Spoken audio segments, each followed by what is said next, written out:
Sejam bem-vindos. Estamos agora dando início a mais uma aula sobre meios de contraste.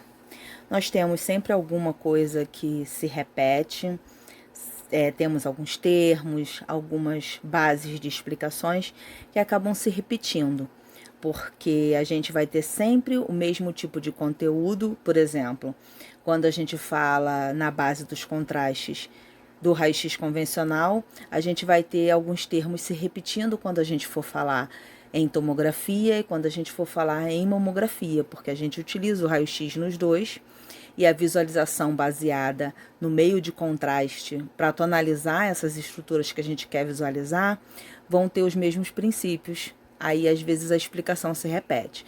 Quando a gente já fala em ressonância magnética, a base, a estrutura permanece a mesma, mas como a gente utiliza um outro meio de contraste totalmente diferenciado, a gente já não tem mais essa repetição de termos, tá bom? Então vamos falar novamente aqui sobre o que é o meio de contraste, né? São substâncias radiodensas capazes de melhorar a definição das imagens obtidas nos exames radiológicos. São essenciais para estudos vasculares, porque vão ser estruturas que a gente não vai ter uma visualização num exame básico, num exame simples. O agente de contraste ideal não deve produzir qualquer tipo de reação adversa, mas infelizmente essa substância não existe. Então, mesmo quando a gente fala sobre meios de contrastes que são fabricados com o intuito de minimizar a reação alérgica, a possibilidade existe. As reações adversas ao meio de contraste não podem ser descartadas em sua totalidade, até mesmo quando a gente fala do meio de contraste da ressonância magnética, que tem uma possibilidade bem menor de acometer o paciente com reações adversas, as possibilidades ainda existem, tá? Então, não existe ainda uma substância utilizada como meio de contraste artificial que seja totalmente impossível a existência de reação adversa. Então, nós temos a estrutura básica do meio de contraste, que é formada por um anel benzênico no qual foram agregados átomos de iodo e grupamentos complementares, ácidos substitutos orgânicos. Então, a gente tem um meio de contraste à base de iodo, tá? Então, a gente tem outras substâncias que se unem a esse contraste, justamente para que a gente tenha a possibilidade desse iodo permitir a captação dentro dos órgãos ou estruturas que a gente necessita visualizar, tá? Então, a gente não utiliza o iodo puro, o iodo simples, aquele outro iodo que a gente conhecia antigamente, os mais antigos até usavam para algumas coisas essa estrutura, tá?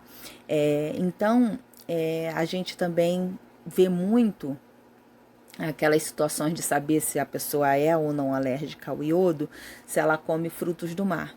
Então, a gente tem diferenciais dessa mesma estrutura de iodo que a gente utiliza como meio de contraste, tá?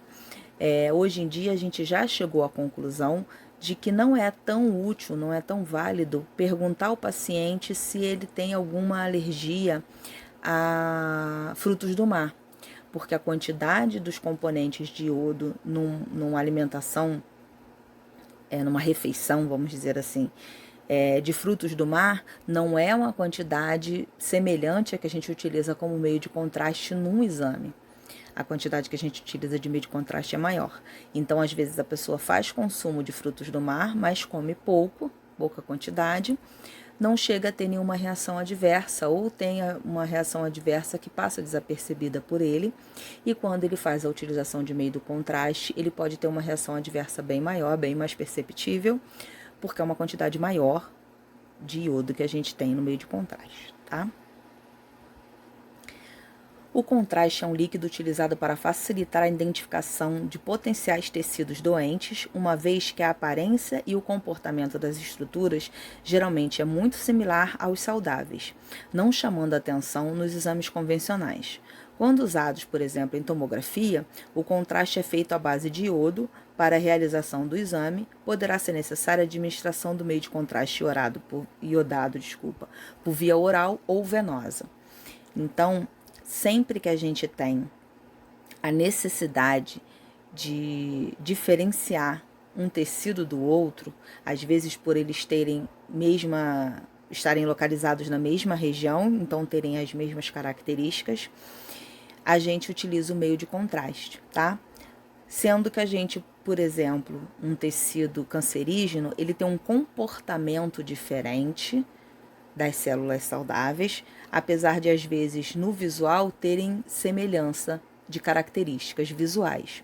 Então, muitas das vezes, uma utilização de um meio de contraste permite que seja visualizada a captação através do sistema sanguíneo nessa lesão deficiente, nessa lesão doente, de tecido doente, que vai diferenciá-lo do tecido saudável. Então, às vezes, a gente tem um órgão, por exemplo, numa mesma região, né?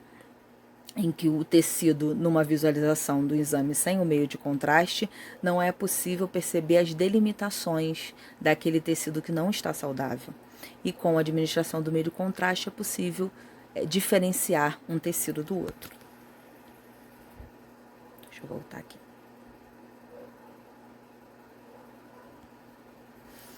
Uma solução pode ter natureza iônica e não iônica, conforme sua estrutura química, mas todas apresentam algumas propriedades que estão relacionadas à concentração do soluto. Então, tem a densidade, viscosidade e osmolalidade. O que isso influencia no paciente? A densidade é representada pelos números de átomos de iodo por mililitro de solução. A viscosidade é a força necessária para injetar a substância através de um catéter, aumenta com a concentração da solução e com o seu peso molecular.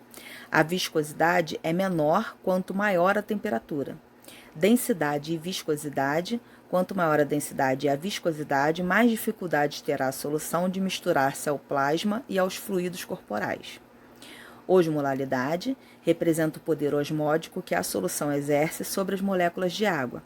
Quanto maior a osmolalidade, maior a vasodilatação, aumentando a contrabilidade cardíaca e o consumo de O2. E o que isso tudo influencia no paciente? Tanto essa viscosidade quanto a densidade vai ser basicamente aquela situação que o paciente relata no iodo com muita frequência, de que o paciente sentiu o contraste passar pela veia de acesso, queimando, doendo, tá? Porque a viscosidade desse meio de contraste não permite que ele se dilua com tanta facilidade. Então, o paciente sente esse desconforto mais evidente, tá? O paciente geralmente relata que sentiu o contraste entrar no corpo queimando, porque ele vai mais, pela sua densidade, ele vai dilatando, né, o caminho por onde ele passa, e o meio de contraste ele costuma causar aquecimento corporal, o iodo. Então, o paciente sempre relata esse tipo de situação. Então, você transferindo isso para um paciente mais idoso, um paciente desidratado, um paciente infantil, é uma sensação de dor, uma sensação de incômodo que pode influenciar no posicionamento do paciente, porque ele pode se mover nesse momento que ele sente esse desconforto. E também é relacionado diretamente com a situação do extravasamento do meio de contraste, tá? Na região da punção endovenosa, tá? Os meios de contraste iônicos e não iônicos contêm em sua composição química o iodo. Contraste iodados são iodados de alta osmolalidade. São contrastes com osmolalidade muito superior ao do plasma sanguíneo, de 6 a 8 vezes maior. Compostos pelos contrastes iônicos estão associados ao maior risco de efeitos adversos. Os contrastes não iônicos são iodados de baixa osmolalidade, têm menor osmolalidade que o grupo anterior, porém ainda são 2 vezes mais osmolares que o plasma sanguíneo. Contraste iodado isosmolar são contrastes com osmolaridade igual ao do plasma e tecnicamente com menor risco de reações adversas, principalmente de nefropatia induzida pelo contraste. Então, nessa situação em que eu tenho um contraste que tem a mesma osmolaridade do plasma sanguíneo, ele vai ter uma maior facilidade de interagir dentro do organismo, de ser absorvido, então as possibilidades das reações adversas são bem menores, tá? Literalmente, quanto mais rápido ele se dilui no organismo, mais rápido ele é filtrado pelos rins e eliminado, tá? Então, esses itens que diferenciam um contraste iodado do outro, apesar de todos serem iodo, que vão fornecer mais ou menos possibilidade desse contraste ter reações adversas, tá? Mas as reações adversas não são descartadas, tá? Eu só vou ter um meio de contraste que vai ter menor ou maior possibilidade das reações. O que são os exames contrastados? São procedimentos radiológicos que utilizam meio de contraste para evidenciar determinadas partes anatômicas. Isso a gente já tem mais do que sacramentado, né? Radiografias, tomografias, exame de ressonância magnética são exemplos de procedimentos radiológicos que podem utilizar meios de contraste. A gente tem também a mamografia, que também utiliza meio de contraste. Nós vamos falar sobre esse tipo de exame mais na frente. Essas são substâncias químicas capazes de realçar tecidos que normalmente não apareceriam com nitidez em uma imagem radiológica tradicional.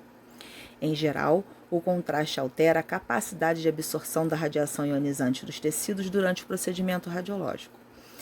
A maior parte dos exames contrastados é realizado na região abdominal, a fim de mostrar os órgãos e outras partes do sistema digestivo, reprodutor e urinário. Tanto na tomografia quanto na ressonância, a gente sempre tem uma quantidade muito maior de exames, de solicitações, porque a gente tem uma quantidade bem maior de órgãos nessa região, tá? Literalmente, em comparação entre um e outro, cada um vai ter as suas qualidades dependendo do que exatamente eu quero visualizar. Por exemplo, exames pulmonares na tomografia ficam melhores a nível de diagnóstico do que na ressonância magnética. Seios da face melhores na tomografia do que na ressonância magnética. Nervos e tendões um pouco melhores na ressonância do que na tomografia. Então, cada um vai ter as suas qualidades específicas dependendo do tipo de patologia e da região que eu quero visualizar. Um breve histórico dos meios de contraste, tá? Estudos de possíveis meios de contraste começaram apenas um ano após a descoberta do raio-x, o que rendeu um prêmio Nobel de Física ao alemão Wilhelm Conrad. Em 1895, o físico compartilhou sua descoberta no artigo sobre uma nova espécie de raios e naquele mesmo ano fez a primeira radiografia, que durou cerca de 15 minutos e mostrou a mão esquerda da sua esposa. Essa radiografia é a mais famosa de todas e é a que faz a gente refletir muito sobre exposição radiológica, né? Tudo bem que na época não tinha nenhum conhecimento, nenhum estudo sobre o tempo de exposição. Mas aí deixa bem sacramentado que durou cerca de 15 minutos de exposição para ele poder fazer um raio-x de mão, tá? Quando a gente tem o procedimento de meio de contraste somado à exposição radiológica, a gente tem um fator bem complexo em mãos, tá? Porque o exame contrastado, após o contraste ser injetado na veia do paciente, a gente tem um tempo de realização de exame para que a gente possa captar o meio de contraste na estrutura específica que a gente quer visualizar. Então, numa situação de a gente realizar um exame errado, um posicionamento errado, e a gente precisa repetir essa incidência, a gente perde a passagem do meio de contraste e muitas das vezes a gente perde o exame. Então, um exame contrastado, ele é um exame que ele tem uma necessidade triplicada de atenção dos parâmetros de realização do exame, porque muitas das vezes a gente não tem possibilidade de repetição de sequências depois que a gente faz a injeção do meio de contraste, tá? Então a atenção tem que ser triplicada, tanto no raio-x convencional para exames contrastados, quanto na tomografia, quanto na ressonância. A gente tem o tempo hábil da passagem do meio de contraste, então as repetições têm que ser excluídas, não vou dizer nem evitadas, elas precisam ser excluídas. A possibilidade de visualizar partes internas do corpo humano sem recorrer à cirurgia exploratória causou grande impacto na medicina mundial. Então, antes da utilização do meio de contraste, eram feitas cirurgias exploratórias. Então, para se identificar algum tecido lesionado, para ver parte funcional de alguma estrutura, de algum órgão, era preciso fazer uma cirurgia exploratória. Era feito um ato cirúrgico em que muitas das vezes se retirava pedaços, peças, né, que a gente chama, da estrutura anatômica para que elas pudessem ser estudadas, para poder saber se ela tinha alguma alteração ou não. E o meio de contraste veio substituindo essa cirurgia exploratória, demonstrando as estruturas que não seriam visualizadas num exame radiográfico tradicional, para que pudessem ser estudados processos funcionais ou comportamentais de alguma estrutura, tá? Em exames tomográficos e exames de ressonância magnética, nós podemos ver estruturas funcionais em tempo real. Então, a gente consegue ter uma qualificação dessas estruturas com riqueza de detalhes. Podemos fazer reconstruções de imagem pós-contraste, veias, artérias, capilares. É uma gama gigantesca de opções que a gente tem dentro do meio de contraste nos exames diagnósticos, tá? Mas logo os cientistas e médicos perceberam que havia limitações nas imagens radiográficas, principalmente por causa das sobreposições e diferença na densidade dos tecidos. Então, a nível inicial, que provavelmente ainda não tinha estudos específicos sobre tempo que o meio de contraste leva para chegar e percaptar as estruturas, posicionamento específico para visualizar estrutura X ou Y. Então, tinha esse problema da sobreposição e da diferença de densidade entre as estruturas, tá? Por exemplo, quando vai se realizar um exame digestório, precisa fazer um procedimento de esvaziamento das alças intestinais para que seja possível um preenchimento de qualidade das alças com meio de contraste e que os gases estomacais não atrapalhem as visualizações, porque o gás na radiografia ele fica numa tonalidade escurecida e o contraste fica numa tonalidade cinza mais claro, quase branco. Da mesma forma, se tiver qualquer cálculo, por exemplo, como no caso dos rins, se eu fizer o meio de contraste e não tiver uma imagem prévia sem contraste, o cálculo renal e o meio de contraste vão ter a mesma tonalidade e não vai ser possível visualizar o cálculo. Se a ideia era observar os ossos, por exemplo, as imagens eram mais nítidas e o mesmo não valia para os órgãos e vasos sanguíneos. Assim, 1 ano depois da publicação do artigo de Röntgen, foi feito o primeiro teste utilizando o realce do contraste. Era um raio-x que mostrou o estômago e intestino de um porco, realizado com os órgãos cheios de subacetato de chumbo. Em 1897, um estudo pioneiro sobre a radiopacidade dos agentes de contraste foi publicado. O material resultou da comparação de substâncias como iodeto de potássio e subnitrato de bismuto.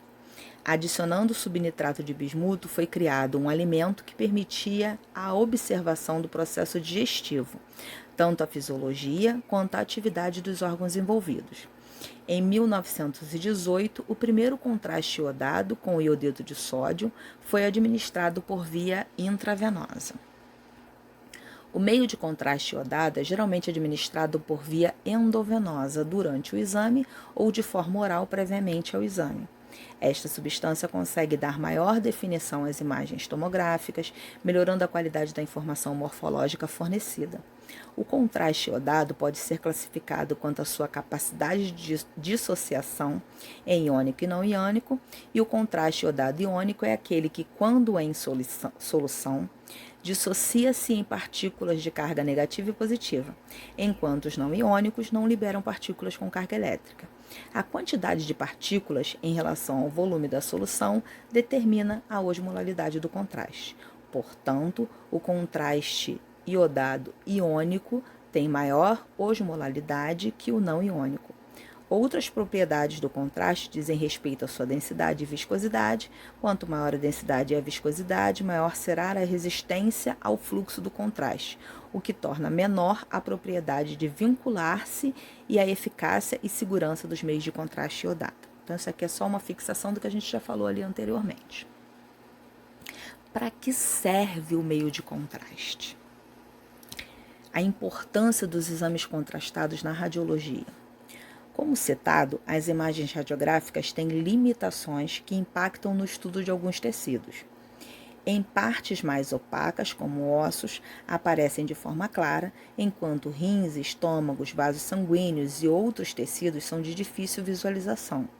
Isso ocorre porque as áreas do corpo preenchidas por fluidos possuem densidade semelhante em toda a estrutura anatômica. E as imagens radiográficas são formadas de acordo com a densidade. Os ossos são mais densos e, portanto, absorvem mais radiação e aparecem em tons claros. Já órgãos e partes moles absorvem menos radiação, aparecendo escuro em registros de exames não contrastados. Por isso, se não houvesse contraste, não seria possível examinar diversos órgãos e vasos sanguíneos, prejudicando um diagnóstico confiável. Tipos de contraste. Os meios de contraste podem ser classificados a partir de propriedades como a capacidade de absorção e a composição química. Antes de contrastes radiopacos ou positivos, aumentam a capacidade de absorção de radiações ionizantes. Já os radiotransparentes ou negativos diminuem essa capacidade. O bário é um meio de contraste positivo, enquanto o ar é negativo. Por exemplo, quando a gente faz uma radiografia de tórax, a gente faz a utilização do contraste negativo através do preenchimento por ar dos pulmões.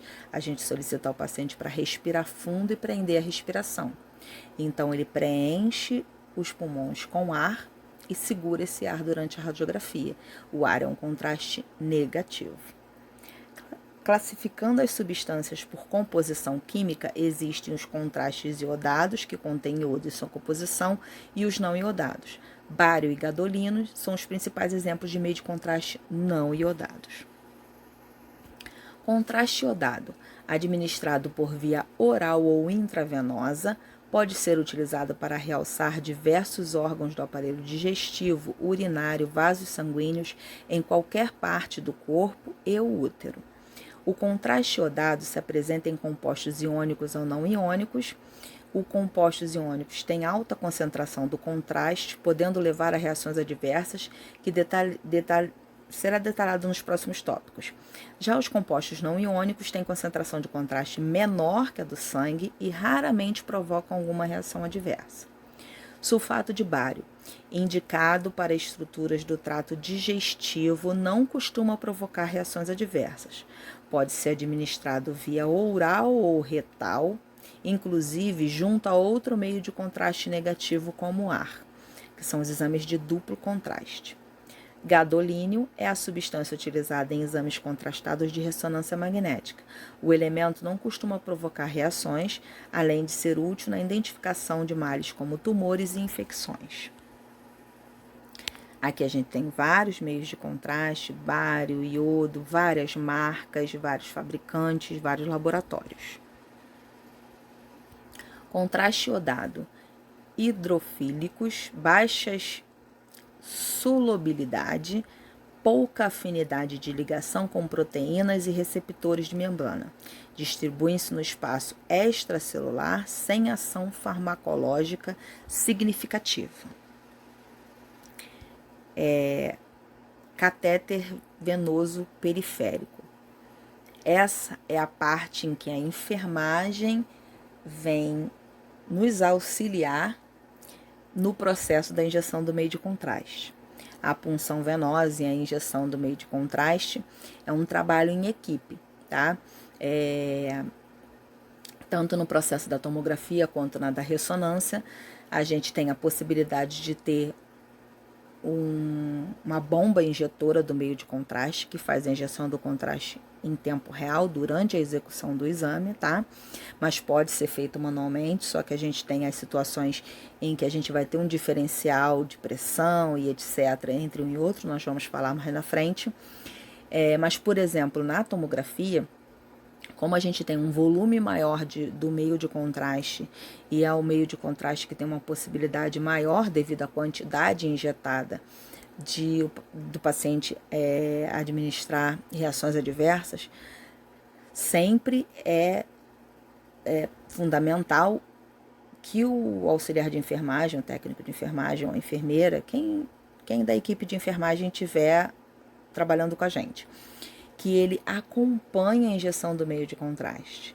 Você, como operador, né, o técnico em radiologia, você vai determinar o momento em que a bomba vai injetar o contraste, na situação da utilização da bomba.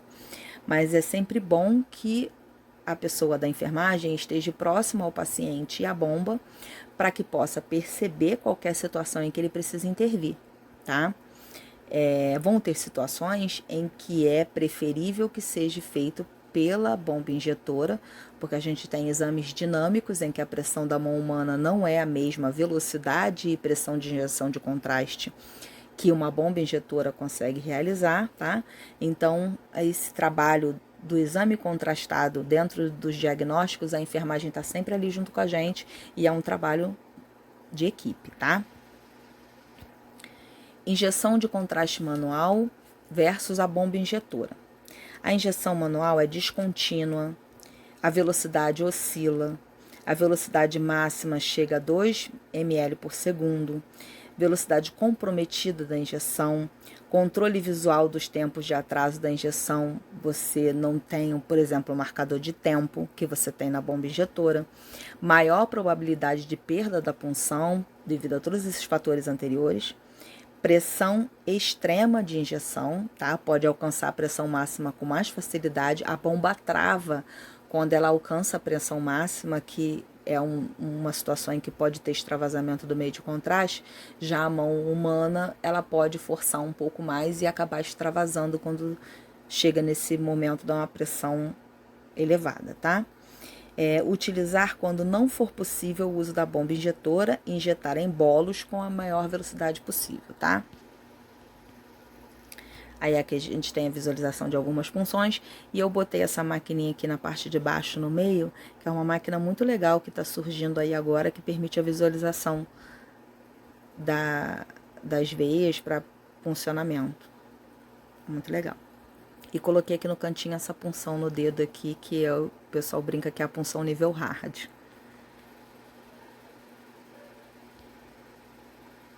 Injeção mecânica através da bomba injetora. Injeção contínua, velocidade programada, adequada via de acesso, otimização da injeção do contraste, fluxo contínuo, controle dos tempos de atraso da injeção, parada da injeção por bloqueio do catéter, que é a famosa pressão máxima. A máquina trava quando ela alcança a pressão máxima, ela não continua forçando a injeção. Pressão segura e até 4 fases de injeção para alcançar as mais variadas necessidades. Então, a gente pode dividir em 4 frações, a gente pode injetar 4 vezes seguidas, a gente pode dividir uma quantidade de contraste em 4 vezes, tá? Tudo isso a gente pode programar na bomba injetora. Aqui a gente tem algumas vias de acesso, só a nível de conhecimento mesmo. Aqui a gente tem alguns modelos de bomba injetora, modelos de painel. No começo parece confuso, mas você se adapta muito rápido a essa programação da bomba. É bastante informação, mas é fácil de assimilar. Bomba injetora requer cuidado. Extravasamento do contraste. O extravasamento do contraste é uma situação de suma importância, porque ela causa lesão no paciente, causa dor, desconforto, e a gente tem o paciente em situação, por exemplo, de fobia, uma criança, um paciente idoso, em que toda essa situação do extravasamento vai causar uma situação de desconforto generalizado no paciente e às vezes o paciente não se sente confortável nem sequer para retornar numa outra possibilidade para realizar o exame. Então, às vezes a gente perde o paciente por causa de uma situação de extravasamento. Então, a gente precisa ter muito cuidado com essa situação. A maioria dos extravasamentos envolve volumes pequenos, menores do que 10 ml, evoluindo sem complicações. Volumes grandes, como 50 ml ou mais, podem ocasionar dano tecidual nas adjacências do local de punção. Segundo a literatura internacional, o extravasamento de meio de contraste ocorre com frequência entre 0,3% a 3,6%. Alguns fatores de risco para a ocorrência de extravasamentos da substância contrastante consistem em fragilidade da rede venosa, punções venosas com agulhas metálicas em comparação aos catéteres plásticos, aquele siliconezinho flexível que se usa bastante agora. Veias previamente cateterizadas, múltiplas tentativas de punção, comunicação prejudicada, extremos de idade, tratamento quimioterápico ou radioterápico prévio ou atual. Então, a gente vai ter os pacientes que fazem radioterapia ou quimioterapia, a gente tem os pacientes que fazem diálise, a gente tem os pacientes que estão desidratados porque não fazem consumo constante de líquidos, a gente tem o paciente fóbico, a gente tem paciente infantil, a gente tem o paciente com algum distúrbio neurológico, que são pessoas que não vão ter uma compreensão adequada das explicações que a gente dá. Então, a gente vai ter diversos fatores que podem facilitar esse extravasamento do meio de contraste. Então, a gente precisa prestar muita atenção nos nossos procedimentos. Cuidados e fatores de risco. Crianças menores e idosos não referem dor. Os pacientes idosos, normalmente seguram a dor para que você possa fazer o exame. Então, às vezes, ele leva ao extremo e termina o exame todinho, não relata nada para você que sentiu dor ou desconforto, tá? Criança pequena não sabe que aquilo é errado, não sabe que aquela dor não é para sentir. Às vezes são crianças que passam por procedimentos médicos constantemente, então algumas não têm o hábito de relatar que o local da punção está dolorido. Pacientes com trauma, pacientes com obesidade, veias cateterizadas por mais de 24 horas, paciente que saiu da internação, por exemplo. Punções periféricas em veias finas, aumentando o risco de extravasamento. Usar sempre catéter plástico, que é o gelco, quando utilizar bomba injetora. Isso aí já é um procedimento padrão da enfermagem. Manifestações clínicas: dor e queimação no momento da injeção, diminuição do fluxo, abaulamento e edema, fica um calombo no lugar da punção, redução da perfusão distal, parestesias, perda de força muscular, vermelhidão na área da punção venosa. Dor residual, bolhas na pele, eritema e outras alterações da cor da pele, alteração da sensibilidade e temperatura são manifestações tardias. Se o volume do contraste e a concentração do iodo são mantidas, uma injeção mais rápida conduz ao valor maior do realce arterial reduzido do tempo pico a pico, decaimento, largura máxima arterial mais estreita, banda. Necessário menor delay para realce arterial máximo, principalmente se a área de cobertura for extensa. Importante pra caramba. Parâmetros otimizados para varreduras rápidas e aquisição bifásica. De que isso vai ser importante de modo geral? Nós vamos ter, por exemplo, algumas visualizações de órgãos e estruturas abdominais em que a gente vai fazer fases de visualização do contraste. Então, a gente tem imagens sem meio de contraste, imagens, por exemplo, após 5 minutos do meio de contraste, após 10 minutos de meio de contraste, após 15 minutos de meio de contraste e imagens novamente sem contraste. Então, a partir disso, é possível fazer a visualização do pico do meio de contraste, o momento em que o contraste é absorvido, chega ao máximo de absorção e depois é eliminado da estrutura que nós estamos visualizando, tá? Esse delay é o tempo. Delay é sempre relacionado a tempo, tá? Então, a gente vai ter um tempo de realce máximo, dependendo da quantidade de contraste, do tempo que a gente realizou as imagens, do tipo de exame que a gente está realizando, do tipo de estrutura que a gente quer visualizar. Vai ser diferente para cada um, tá? Se o volume do contraste e a concentração do iodo são constantes, uma injeção mais lenta conduz a valor mais baixo do realce, realce aumentado do tempo a pico, largura mais larga do platô e realce mais prolongado. A necessidade para que um delay mais longo de varredura iniciar a varredura durante o realce arterial máximo, principalmente se a duração da varredura for curta. Isso é bom para uma cobertura mais prolongada. Então, a gente vai ter variação de tempo de realce. Por exemplo, quando a gente realiza uma imagem de algum órgão específico, vamos supor, fígado, a gente injeta o meio de contraste, realiza as aquisições de imagem.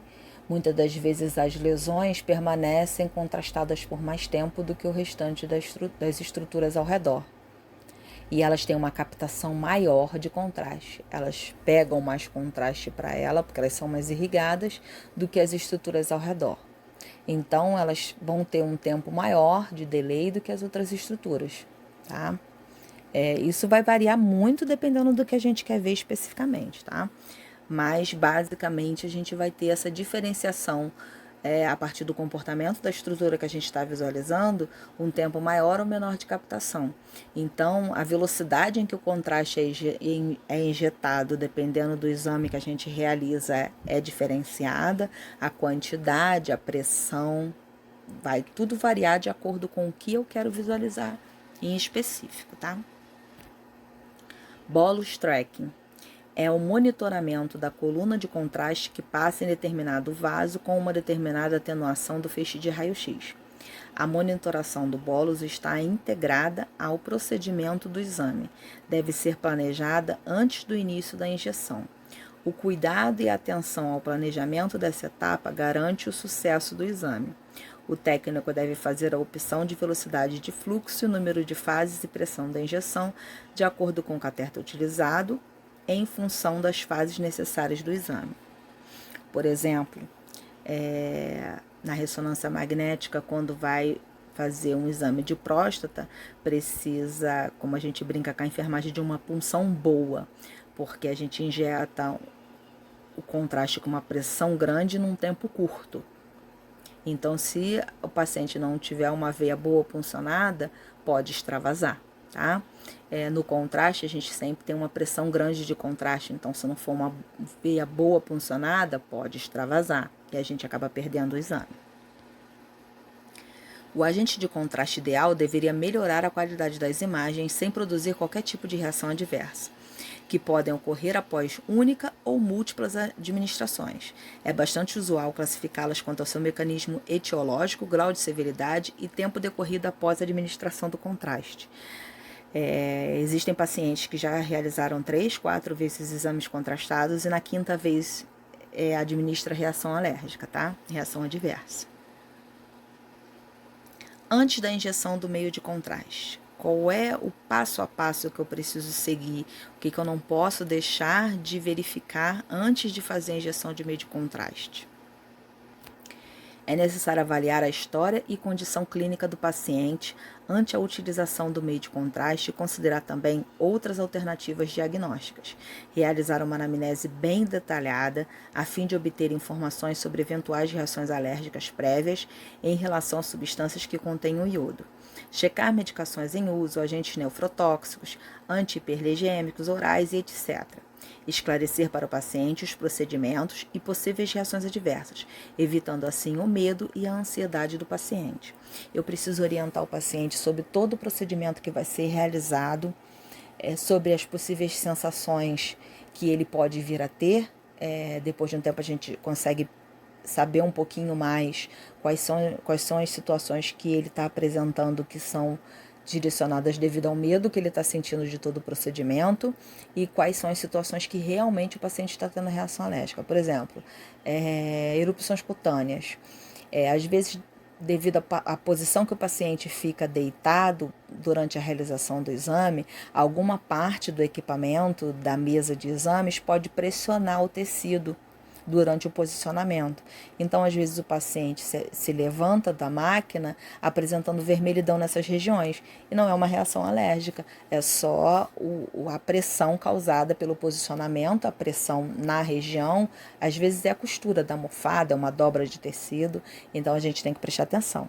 Porque às vezes a gente acha que não é nada demais e já pode ser uma reação alérgica, às vezes a gente pode achar que é uma reação alérgica e ainda não é nada demais. Precisa prestar bastante atenção no paciente, visualizar o paciente antes e após a realização do exame. É um procedimento de equipe, então nós temos que auxiliar o pessoal da enfermagem essa visualização de algum detalhe, alguma situação, tá? Às vezes o paciente está com muito medo de todo o procedimento, nunca realizou um exame contrastado antes. Normalmente o paciente chega com relatos de histórias aos pedacinhos sobre reações ao meio de contraste, e às vezes ele já é um paciente fóbico. Então, dentro de todo o procedimento de imagem, quando fala em meio de contraste, aí o que é o meio de contraste? A gente vai injetar uma medicaçãozinha na sua veia para poder visualizar melhor os órgãos. E aí ele já imagina que seja uma coisa muito ruim. Então ele pode já começar o procedimento sentindo falta de ar, sentindo tremores, sentindo calafrios. Então ele precisa ser bem orientado para ele poder estar o mais calmo possível, para que a gente possa diferenciar a reação gerada do medo da reação adversa do meio de contraste. A anamnese consiste basicamente no histórico de todos os sinais e sintomas descritos pelo paciente sobre determinado quadro clínico. Também pode ser considerada qualquer lembrança, mesmo que incompleta, ou até mesmo algum relato incerto que possa de alguma forma auxiliar na estrutura de construção do histórico do paciente. Normalmente, quem faz essa anamnese de forma mais geral é a equipe de enfermagem, mas você precisa reler toda a anamnese, porque às vezes pode acontecer devido ao procedimento todo que cada pessoa da equipe precisa fazer, que alguma coisa passe desapercebido. Então você rever a anamnese novamente, ver se tem alguma parte dela que não ficou bem esclarecida para você e pergunta novamente para o paciente. Normalmente eles reclamam de que 4 ou 5 ou 6 pessoas perguntam a mesma coisa. Às vezes você pergunta, a enfermagem pergunta, o médico pergunta, a recepção pergunta, mas é um procedimento que precisa ser visto até que não tenha nenhuma dúvida sobre o que o paciente relatou. Às vezes, pergunta se fez alguma cirurgia. O paciente diz que não. Quando você chega com o paciente dentro da sala de exame, que ele está de roupa trocada, você percebe uma cicatriz. Aí você pergunta, isso aí que eu tirei o apêndice. Isso é uma cirurgia, mas ele acha que não. Tá? Às vezes o paciente fez esterectomia e diversas coisas, tá? Então a anamnese tem que ser bem criteriosa mesmo e literalmente deixa ele reclamar que tem um monte de gente perguntando a mesma coisa. É sempre ideal que você pergunte novamente. Às vezes o paciente acha que não tem problema nenhum omitir uma informação ou mentir sobre alguma informação, mas às vezes, dependendo da situação, aquela informação é muito importante para nós que estamos buscando esse diagnóstico. Às vezes é importante para o médico para laudar as imagens que vão ser realizadas, e para o paciente não tem tanta importância, tá? Então, a gente tem que ter total controle sobre a anamnese e esclarecer qualquer dúvida que a gente tenha em relação ao que o paciente respondeu. Perguntar de novo, 3, 4 vezes se for possível. Frente à utilização dos meios de contraste, as lesões podem ou não captar essa substância. Lesão hipercaptante, lesão que capta muito o meio de contraste. Lesão hipocaptante, lesão que capta pouco o meio de contraste. Lesão não captante, lesão que não capta o meio de contraste. O exame pré-contraste, como o próprio nome diz, é a fase que antecede a injeção do meio de contraste e é de grande importância para a programação da fase contrastada. A tomografia sem contraste é de grande valia, pois permite a identificação de diversas patologias. E também existem protocolos que não necessitam a administração do meio de contraste, pois o contraste pode esconder a patologia. Isso, por exemplo, ocorre em caso de nefrolitíase, que é o cálculo renal. Com a administração do meio de contraste por via endovenosa, em tomografia computadorizada, podemos obter um estudo em fases, sendo essas fases de grande importância para a avaliação de diversas patologias, com um estudo que se baseia na captação do meio de contraste em cada fase. Importância dos fases de contraste. Diferentes patologias apresentam padrão de captação diferente do contraste. As fases de contraste apontam para lesão benigna ou maligna, diferencia-se hemangioma de metástase. Exemplo, a correta diferenciação permite ao médico traçar melhor a conduta clínica que vai ser realizada. O diagnóstico correto e rápido da doença aumenta as chances do paciente. Grande parte desse sucesso deve-se à correta realização do exame. Quais são os principais exames contrastados? Os principais exames que utilizam meio de contraste são realizados na área abdominal, a gente já falou sobre isso, porque reúne muitos órgãos numa mesma região. Eles envolvem tomografias computadorizadas e ressonâncias magnéticas dessa área. Tomografia é um teste que usa radiação ionizante e um tubo giratório para colher imagens internas transversais do organismo. Já a ressonância usa o campo magnético para fornecer imagens extremamente precisas de estruturas anatômicas. Além dos testes no sistema digestório, urinário e reprodutor, os agentes de contraste são usados em procedimentos que servem para regiões variadas, como angiografia, cintilografia, incluindo todo o sistema cardiovascular. A angiografia é um procedimento que permite a observação da anatomia interna de veias e artérias. Na cintilografia, radiofármacos são absorvidos pelos órgãos, emitindo radiação que é captada pelo equipamento usado no exame. O nome completo do exame é cintilografia miocárdica de repouso e pós-dipridomol ou pós-esforço. Exames contrastados do sistema urinário. Formado pelos rins, ureteres, bexiga e ureta, o aparelho filtra o sangue eliminando impurezas na forma de urina. Urografia excretora e uretocistografia são alguns procedimentos realizados com auxílio do contraste. A urografia excretora é comum, sendo solicitada para a avaliação geral do sistema urinário, em casos como litíase ou pedra nos rins, mais chamados de cálculos renais dentro do ambiente hospitalar. Nesse exame, contraste iodado é administrado por via intravenosa e são feitas radiografias do abdômen. Uretocistografia é um exame que usa contraste iodado e raio-x para estudar especificamente a uretra e a bexiga. Exames contrastados do sistema digestório. O sistema digestório compreende o trajeto dos alimentos ao serem digeridos, ou seja, desde a boca até o reto. Alguns testes que usam meio de contraste são enema opaco, seriografia e trânsito intestinal. Intestino grosso e reto são objetos de estudo do enema opaco, que usa normalmente sulfato de bário e raio-x para auxiliar no diagnóstico de problemas como pólipos. Esse exame pode ser realizado com um ou dois agentes de contraste. O duplo contraste costuma incluir ar, além do sulfato de bário. Seriografia de esôfago, estômago e duodeno, normalmente chamado de CEED, é uma série de raio-x para avaliar o trato gastrointestinal alto, TGI, esôfago, estômago e duodeno. Teste de trânsito intestinal mostra a forma e funcionamento da área do intestino delgado através de radiografias e contraste. Exame contrastado do sistema reprodutor feminino. Útero e trompas são avaliados durante o exame de esterossalpingografia, que envolve a administração de contraste iodado pela vagina. Este teste costuma ser indicado para investigar a infertilidade e anomalias no sistema reprodutor feminino. Vias de administração dos meios de contraste. Ao longo deste conteúdo foram vistas algumas formas de administração dos meios de contraste.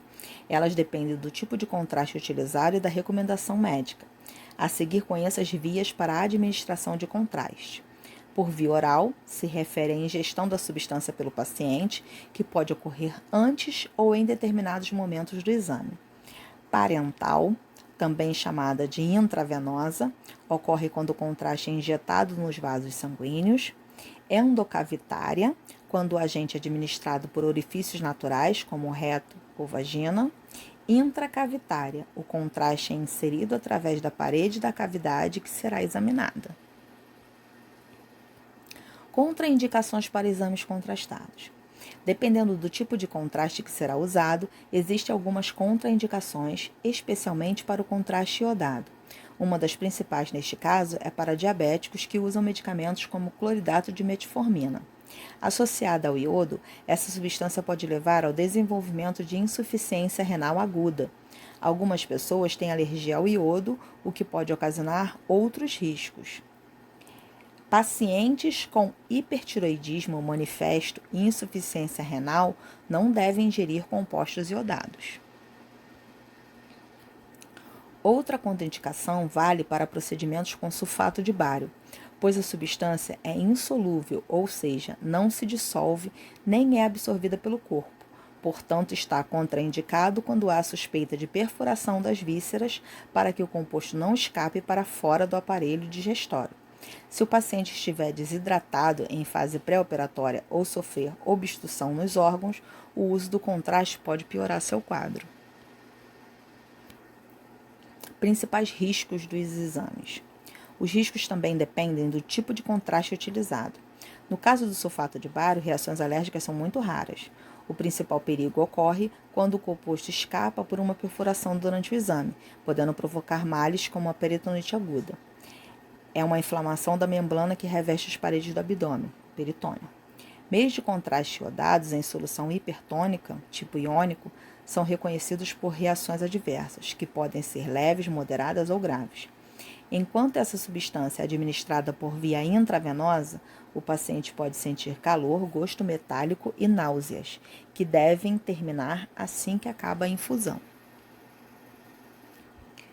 Conheça outras reações que podem ocorrer durante ou depois do exame: urticária, edema nas pálpebras e face, náuseas, vômitos e diarreia, tontura, dor de cabeça, aumento na pressão arterial, convulsões, falta de ar, tosse, pigarro ou rouquidão, edema de glote, arritmias, insuficiência renal, parada cardíaca. Devido ao risco de eventos graves, como as paradas cardíacas e o edema de glote, exames contrastados só devem ser feitos se houver uma estrutura para atendimento de urgência, que é o famoso carrinho de parada, e a equipe intervencionista, tá? Só pode ser feito em um ambiente que contenha esses itens para uma possível reversão de qualquer quadro alérgico mais intenso, tá? O paciente pode iniciar com o caso mais brando de alergia e pode evoluir para o caso grave. Então, a gente precisa ter todo o aparato para reverter o quadro do paciente. Mecanismo etiológico. Reações renais. Envolvem um comprometimento renal, creatinina sérica aumentada, desidratação, insuficiência cardíaca, idade avançada, uso de outras drogas nefrotóxicas, como alguns anti-inflamatórios. Tudo isso vai conter na anamnese, porque é perguntado sobre medicações em uso, doenças prévias, doenças em tratamento, tudo isso na anamnese. Não renais. Reações anafilaquiloides ou idiosincráticas. Assemelham-se às reações alérgicas ou reações de hipersensibilidade a uma substância em particular, e não depende da concentração de iodo, das propriedades químicas do contraste e do fluxo ou volume da solução injetada. Estas reações não são reações anafiláticas verdadeiras, porque podem ocorrer em pacientes que nunca estiveram expostos ao meio de contraste previamente. Os sintomas incluem urticária, prurido, tosse, angioedema, coriza nasal, náusea, vômito, hipotensão com taquicardia, broncoespasmos e edema laríngeo, podendo evoluir para choque e insuficiência respiratória severa.